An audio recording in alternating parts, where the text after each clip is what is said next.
নমস্কার বন্ধুরা। এবারে ওই গঙ্গাতে যাচ্ছি, এখনও ডুব দিয়ে আছি, এই তো সবে পাড়ে এসছি আর কি। আবার দেখা যাক, এরপর এখানেই একটু ঘোরাফেরা করবো, একটু বেশ বেলাভূমি মানে ধারে ধারে একটু হাওয়া বাতাস নেবো। তা আসুন দেখি আগের সঙ্গে এইটা হচ্ছে আমরা যাচ্ছি, চেষ্টা করছি যে জ্ঞানরূপ গঙ্গার অবগাহন। তো গ অর্থে জ্ঞান, মহাচৈতন্য, তৎপদ বাচ্য ঈশ্বর, আর গা শব্দে তদংশ অর্থাৎ তৎ অনুসারে, তৎ তং পদবাচ্য জীব। ওই তপ্তমসি, সোহম, এই যে শব্দগুলো, এগুলো একটু নাড়াচাড়া করলেই এই কথাটা বুঝতে পারবেন।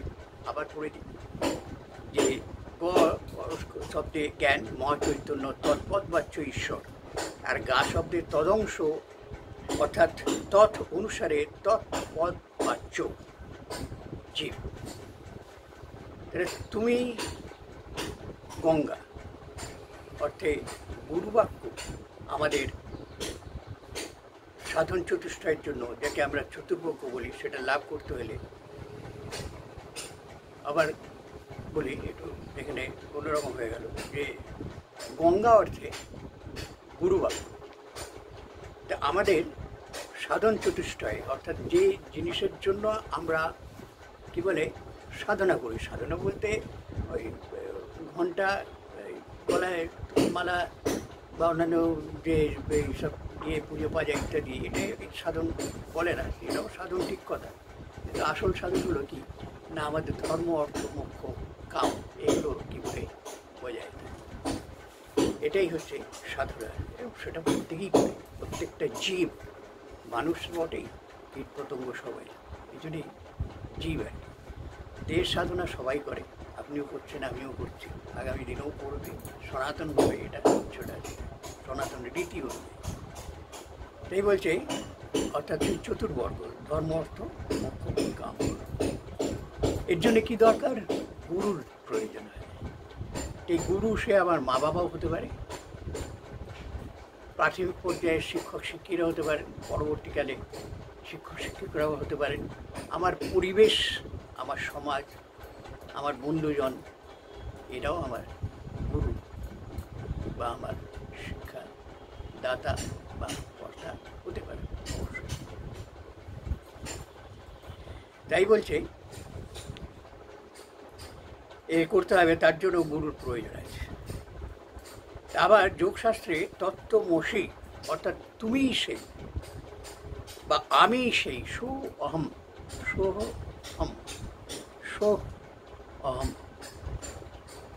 জ্ঞান লাভ অবশ্যই প্রয়োজনীয়, গুরু বাক্যের লক্ষ্যাংশের দিকেই আমাদের মনোযোগ দিতে হবে। অর্থাৎ গিরিজা বলেছেন, অনেক কিছুই বলেন, তার যে লক্ষ্যাংশ যেটা আমাকে নিতে হবে, তিনি কোথায় কীভাবে কী বলতে চেয়েছেন। এত তো বই পড়ছে, এই যে রামায়ণ মহাভারত পড়ে, সবই তো গুরুর জ্ঞান। আমরা কে কীভাবে নিচ্ছি সেটা আমাদের ব্যাপার, কেন? তো সেটাই, ওই জন্যই আমরা বুঝিনি, আমরা অনাদরে রেখেছি যে কী জিনিস আমি নিয়ে যাচ্ছি আপনাদেরকে সেই রাজ্যে, সঙ্গে থাকুন। তাই বলছে যে তার জন্য আবার গুরুর প্রয়োজন। আবার যোগসায় তত্ত্বমসি অর্থাৎ তুমি সেই বা আমি সেই সোহম, জ্ঞান লাভ অবশ্যই প্রয়োজনীয়। তো গুরুর বাক্যের লক্ষ্যাংশের দিকেই আমাদের মনোযোগ দিতে হবে, তার বাচ্যাংশ বাদ দিয়ে। অর্থাৎ অনেক কিছুই বলেন, শাসন নিশ্চয়ই করেন, কথা হয়তো বলতে পারেন, কিন্তু তার মধ্যে ওই সুরটাকে বুঝে নিতে হবে।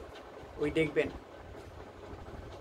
আমার ভিডিও দেওয়া আছে, কপাল এর নাম গোপাল ডক্টর মোনা, ওই রকম একটা, ওটা লালন ফকিরের গান, তারই কী বলবো, কী বলে বিবৃতি দেওয়া আছে আর কি। বিবৃতি বলতে এখানে ব্যাপারটা নাই, মানে তার পূর্ণাঙ্গ অর্থ। এই গোপালের মানেটা কি, গুরু কথাটার মানে কি, গুয়ে গোবরে, অর্থাৎ গুয়ে গোবর, অর্থাৎ গু গোবরের মাধ্যমে তিনি আমাদেরকে শিক্ষা দেন। এইখানে গু গোবর ইত্যাদির মানেগুলো সব ওখানেই বলা আছে। কপালের নাম গোপাল, ভিডিওটা লালন ফকিরের লেখা। সত্যি তিনি এক সাধক বটে। তাই বলছে বিভিন্ন শাস্ত্রগ্রন্থে বা যেসব গুরুবাক্য উপদেশিত হয়েছে তার মধ্যে আসল বা মূল বোধ শিক্ষা দিতে হয়।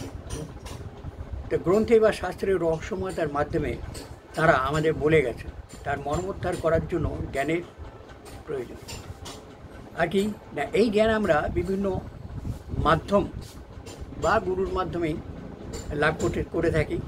আমরা পড়ি বা দেখি হিমালয়, ঠিক আছে, গুহা, রৈবত পর্বত, কলাপ গ্রাম, কুণ্ডলী, জটা, এইসব আমাদের খালি পুরাণে এইসবের কথাই বলা হয়েছে।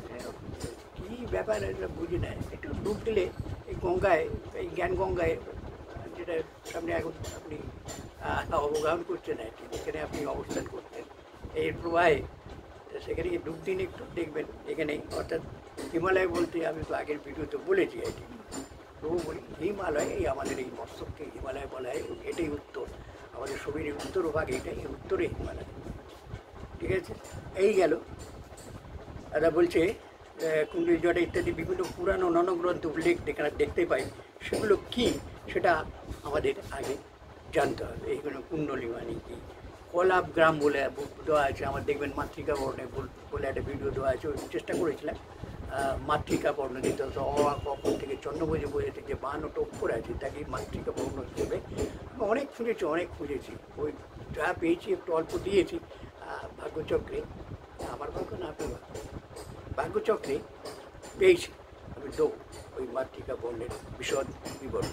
সঙ্গে থাকুন, যারা গবেষণা করে তাদের খুব কাজে লাগবে, মানে ভাষা সাহিত্য নিয়ে খালি বলতে এইরকম যে সেগুলো মানে কি সেটা আগে আমাদের জানতে হবে। আর সেই জানার আগ্রহ, উৎসাহ, উদ্যম যখনই শুরু হয় তখনই আমাদের এই মস্তিষ্ক ক্রিয়াশীল হয়ে ওঠে, ঠিক আছে। এই হচ্ছে ভগে ভগে মিলন আর কি, ভগীরথের সৃষ্টি হয়। তাই বলছে এই ক্রিয়াশীল হয়ে ওঠে, এটাই রমণ করা বলা হয়েছে, ভগে ভগে রমণ করা। রমণ অর্থে আমরা এখন তো মহাজ্ঞানী ক্রেজেরই আর কি, ব্যাপারটা তা নয়। রমণ অর্থে এই যে আপনি আমি সামনে বসে যেও রমণ, বই পড়ছি, খাতা দেখছি, মাথার উপরে ফ্যানের আওয়াজ, চোখের আলো, এই সবই রমণ মধ্যে পড়ে। আমার নামই হচ্ছে রমেশ।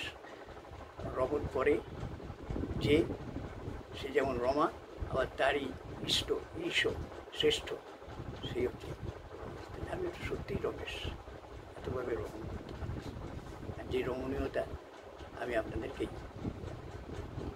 দান করছি, আপনি গ্রহণ কতটা করবেন সেটা আপনার ব্যাপার, দিতে থাকুন, আমার দেওয়ার শেষ নেই।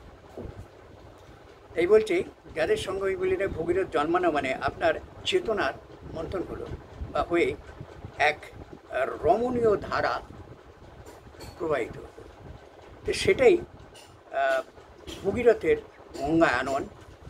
ভগীরথ আপনি, আপনার চেতনা উন্মোচন অর্থাৎ শিবের জটার উন্মোচন হয়ে জ্ঞানরূপ গঙ্গা প্রবাহ প্রবাহিত হতে থাকায় জ্ঞানের বিকাশ, সঞ্চরণ ইত্যাদি ক্রিয়া চলতে থাকলো। আর আমরাই শিব, হিমালয় অর্থে হিমযুক্ত আলয়। কীরকম না, আমরা যখন শান্তভাবে, শুদ্ধভাবে, পবিত্রভাবে ধ্যান প্রক্রিয়ার মাধ্যমেই মস্তিষ্ক স্থিরতা লাভ করে, এটাই আমরা জানি। অর্থাৎ মস্তিষ্ক যেই স্থির হবে তখনই শান্তি বা ঠান্ডা হবে। মাথা গরম হয়ে গেছে, মাথাটা ঠান্ডা করতে হবে। ঠান্ডাটা কখন হবে? যখন আমরা একটু বেশ ধ্যানের মধ্যে যাব, শ্বাস প্রশ্বাসের যে প্রবাহটা সেটাকে বেশ একটু নিয়ন্ত্রণ করতে পারবো, মাথা ঠান্ডা হলো, অর্থাৎ আমরা হিমালয় পৌঁছে গেলাম।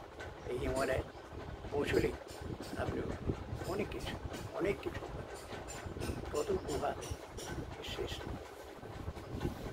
তাই বলছে ওই হিমালয়ের গুহা থেকে সব বেরোচ্ছে আর কি, কিছু বুঝলেন না? তাই বলছে যে এটাকেই রমণ বলা হয়েছে। মস্তিষ্কের দুটো ভাগ তথাকথিত আহ, দুই রানী, এই দুই রানী দুটো ভাগে, এই এক ভাগ, এই এক ভাগ, এই দুটো রানী, যে আমরা সূর্যবংশের যে দু রানীর কথা বলেছি, ওই বিশুর বেটা এসে বলেছে যে দুই রানীকে রমণ করতে, তবে ভগীরথের জন্ম হচ্ছে। সেই ভগীরথ থেকে ভাগীরথী আসছে, আর সেই ভাগীরথ বা ভগীরথী আজ আপনাদের সামনে আমাকে পৌঁছে দিয়েছে। ভালো থাকুন। এই বলছে যে শ্রুতি লাভ করে যাকে চলতি কথা মাথা ঠান্ডা হওয়া বলে, হিম অর্থ ঠান্ডা, আলোয় অর্থ অবস্থান স্থান, সেই হিমালয়ের পরিবেশে আমরা শিব জটা অর্থাৎ যে রহস্যময়তা আছে, শিবের যে জটা, এটা রহস্যময়তা আছে প্রকাশ, তার গুচ্ছ স্থান। শিবের জটা তাই বলছে বা রহস্য অবারিত হলে কী হয় না, যেটা জ্ঞান চক্র, গুরুচক্র, আগ্রা চক্র বলে কথিত, সেখানে আলোড়ন সৃষ্টি হয় বা মস্তিষ্কে দুই ভাগের মধ্যে একটা তড়িৎ তরঙ্গের সৃষ্টি হয়। বিজ্ঞানীদের ভাষায় হরমোন বলে, আর সেটা আমি গঙ্গা দর্শন ভিডিওতে পড়েওছি, আগামী দিনেও বলব। তাই বলছে যে এই ভিডিওতে পিণ্ড ভগীরথের হব্য বলা হয়েছে। এই হব্য যেটা বলা হয়েছে, ওই সেই বিদ্যুৎ তরঙ্গ, যেটা আমাদের এই দুটো ক্রস ওয়াইজ হয়ে দেখালাম আগের ভিডিও, এখানে গিয়ে এটা বিদ্যুৎ তরঙ্গে যখন দুটো আমরা চিন্তা করি নেগেটিভ পজিটিভ, তখনই আমাদের ব্রেনে মস্তিষ্কে কী হয় সমাধান, এখানেই গঙ্গা। এই বলছে যে এখানে বলছে বিজ্ঞানীর ভাষায় হরমোন বলে আর কি না, সেটা গঙ্গা দর্শন ভিডিওতে পিণ্ড ভগীরথের হব্য বলা হয়েছে। এগুলো আমরা পাবো কী করে? এই যে সেই সাধনের ব্যাপারটা বলে হয়েছে না, মানে দরকার আছে না, নুন লঙ্কা তেল ইত্যাদি, সেগুলো যে প্রয়োজনীয়তা সেগুলো বলি এবার। তো বলছে যে প্রাণায়াম, স্বাস্থ্য, সরযোগ, সরবিজ্ঞান আমরা যাই বলি না কেন, সেখানে যেখানে আমাদের এই বাম নাসার বায়ু প্রবেশকে, এই বাঁদিকে যদি আমরা বায়ু প্রবাহ করি, এইকেই গঙ্গা বলে, আর ডান দিকে যখন যাচ্ছি এটাকে বলে যমুনা। আবার একে বলছে গঙ্গা, যমুনা, অর্থাৎ এটা হচ্ছে ঠান্ডার জায়গা, অর্থাৎ দেবী পক্ষ, ঠিক আছে, যত নারী, ঠিক আছে, বামা, ওই জন্যই বলছে বামা অর্থাৎ বাম, ঠিক আছে, এই হচ্ছে, ঠিক আছে। আর এইটা হচ্ছে পুরুষ, কঠিন, ঠান্ডা গরম। এই বলছে, তাই এই বলছে যে সেটা বলে উল্লেখ করা হয়েছে, আমাদের এই বাম নাসায় বায়ু প্রবাহকে গঙ্গা বলে উল্লেখ করা হয়েছে। আর দুই মস্তিষ্কের দুরকম প্রবাহ, ঠান্ডা গরম যায়। এসব আমার অনেক ভিডিও, শ্বাসযোগ, দর্শন, যেসব ভিডিওগুলো আছে, ছেলে মেয়ে ইত্যাদি ব্যাপার আছে, এসব পুরনো ভিডিওগুলো দেখবেন, সব দেখবেন, ভালো লাগবে আর বুঝবেন। তো যত বেশি ওগুলোর থেকে আসবেন, এখানে আরও বুঝতে সুবিধা হবে। আমার বক্তব্য এই তাহলে ওই মাথা হাত দেওয়া যে আমরা করে থাকছি, এখন কী বুঝলাম কী বুঝলাম না, কিছুই বুঝি। তাই বলছে যে এইভাবেই যেটাকে নরনারী, অর্থাৎ নরনারী, শিব দুর্গা, অর্ধনারীশ্বর প্রভৃতি বলে কল্পনা করা হয়েছে। আমাদের বেদই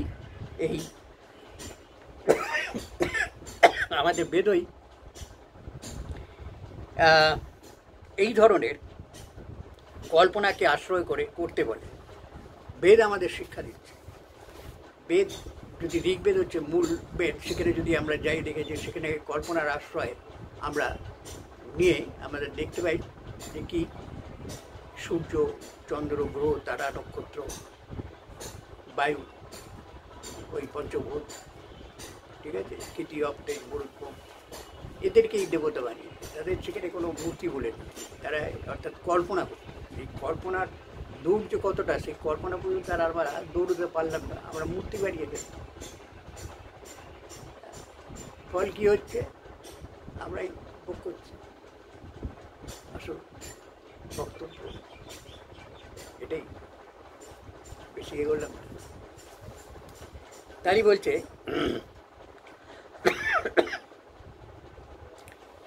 বলছে যে এইভাবে জ্ঞানের ধারায় স্নান করে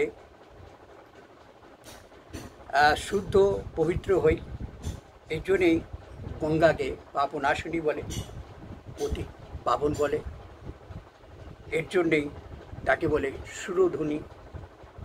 সুর দেবতা, ধুনী অর্থে নদী, সুর অর্থে দেবতা। দেব নদী, আমরাই সেই দেবতা। আমাদের জ্ঞানই সেই নদী, যা প্রবাহিত আমাদের সমৃদ্ধ করে, পুষ্ট করে, সঞ্চরণ করতে সাহায্য করে, একে আপনার আমার মিলনে সহযোগিতা করে, উৎসাহ দেয়, আমাদের পরিবর্তন, পরিমার্জন সবই করে। তা আমরাই বৈশিষ্ট্য।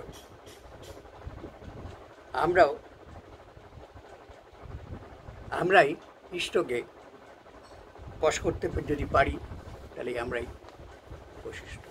ঈশ্বর সঙ্গে থাকুক, বসে থাকুক, তবেই বৈশিষ্ট্য। নমস্কার। দেবেন যত এরকম ধরনের প্রশ্ন থাকলে প্রাণ ইত্যাদির আমি চেষ্টা করব। আমি মহাজ্ঞানী নেই, গুরু জ্ঞানী নেই, গুরু সাধারণভাবেই নেবেন। আমি চাইছি নিজেকে যেভাবে এগিয়ে নিয়ে যেতে, আমার সঙ্গে যারা থাকবে তারাও যাতে এগিয়ে যায়, লক্ষ্য সেটাই। সঙ্গে থাকুন বন্ধুরা, ভালো থাকুন, যত পারবেন এই ভিডিওগুলোকে একটু বেশ ছড়িয়ে দেওয়ার চেষ্টা করবেন, যাতে একটুখানি কর্মফল